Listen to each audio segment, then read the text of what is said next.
So guys, કેમ છો? આજે આપણે બનાવશું ઓરિયોના મોદક.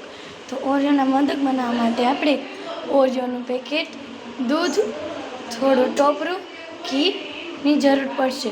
તો પહેલાં આપણે ઓરિયોનો ભૂકો કરવાનો છે.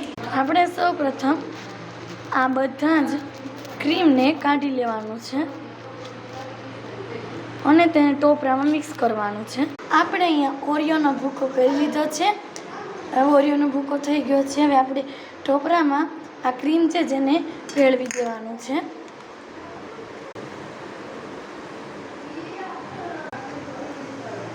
આ રીતે હવે આપણે એને મિક્સ કરી દીધું છે, ક્રીમ અને ટોપરાને.